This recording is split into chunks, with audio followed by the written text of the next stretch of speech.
The final radio transmission from the Japanese fishing vessel offers no explanation. A single crew member reports something moving beside the boat in the pitch-black water. Then, the transmission cuts. 3 days later, search teams locate the vessel. This is the Kaz II. It is drifting aimlessly on a calm stretch of the Pacific. The ship is completely intact. There are no signs of a struggle, no distress signals activated, and absolutely no crew on board. The condition of the interior deepens the confusion. Investigators find bowls of food still warm on the dining table. Shoes sit neatly arranged by the cabin door. The only physical disturbance is a set of wet, bare footprints tracking directly to the rear railing, where they simply stop. Back in the rainy, neon-lit alleys of Tokyo, Detective Kenjiro Sato watches the recovery footage. For the Tokyo Metropolitan Police, this is an escalating crisis. The Kaz II is the fourth vessel to turn up completely empty in these waters in just 6 months. Standard maritime logic fails to explain why the ships remain operational. Pirates, storms, and mutinies leave physical scars, structural damage, or signs of a struggle.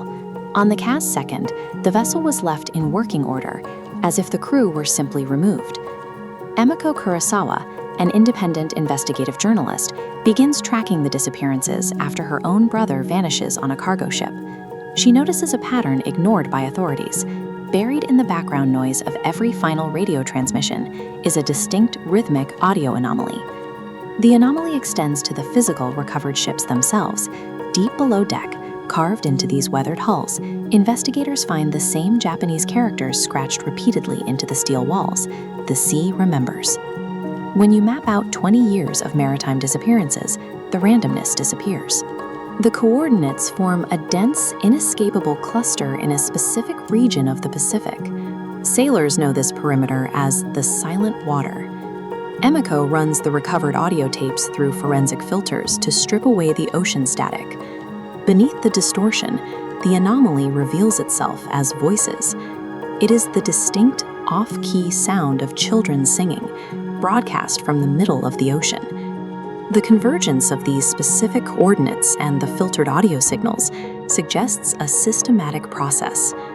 The disappearances follow a geographical and acoustic pattern too precise to be accidental.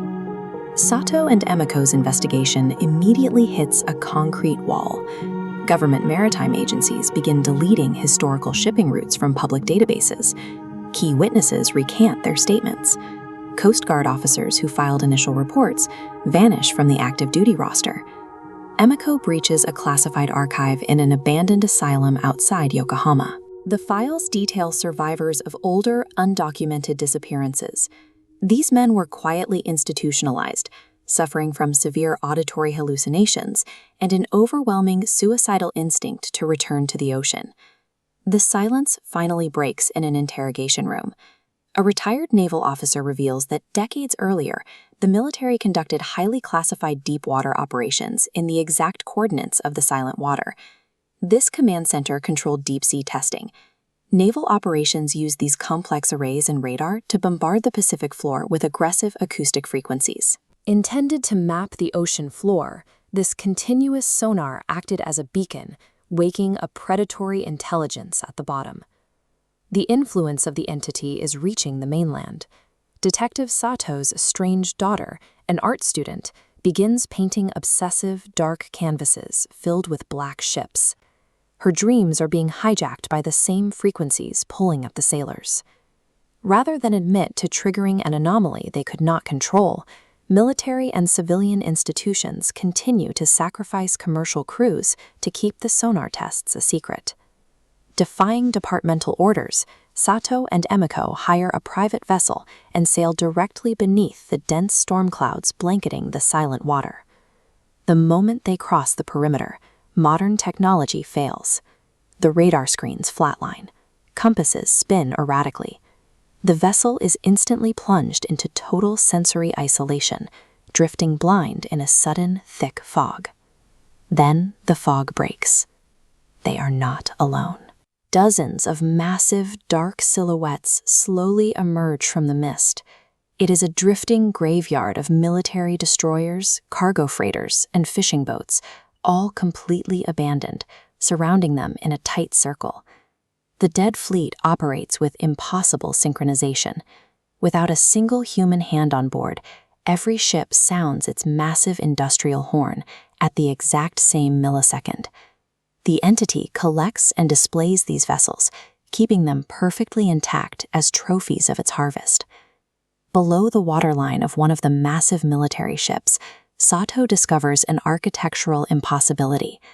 Giant, cavernous tunnels extend beneath the hull, spaces far larger than the ship itself.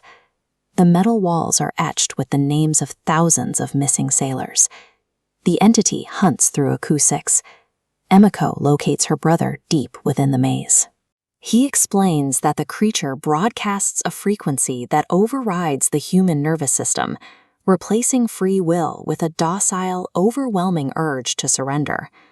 The ambient noise of the ocean abruptly stops. Complete silence falls over the fleet. Then the black water moves upward, defying gravity, as an incomprehensibly massive shape rises just beneath the surface. The response from the missing crews is immediate. Dozens of sailors step out from the shadows of the ghost ships. Among them is Sato's own daughter. Unblinking and silent, they walk directly off the edges of the decks, willingly dropping into the black water below. The creature does not kill with violence. It emits a signal that forces humanity to walk willingly into the deep. Months later, Tokyo moves on. The massive disappearance is officially logged as natural maritime causes. Evidence is purged from servers, and Emiko's published investigation is dismissed as a conspiracy theory. Detective Sato retreats to a remote coastal shack. His mind is permanently fractured. He spends his nights sitting in total isolation, staring at the waves, listening for the synchronization of ship horns in the fog. The final proof arrives in an unmarked envelope. It is a water-damaged photograph of his daughter, standing alive on the deck of a fog-covered ship. Behind her, hundreds of shadowy figures stare back at the camera. They are not dead, they are being kept. The ocean is a sentient archive. Faced with a predatory intelligence it cannot stop, the government maintains the feeding cycle to preserve the status quo.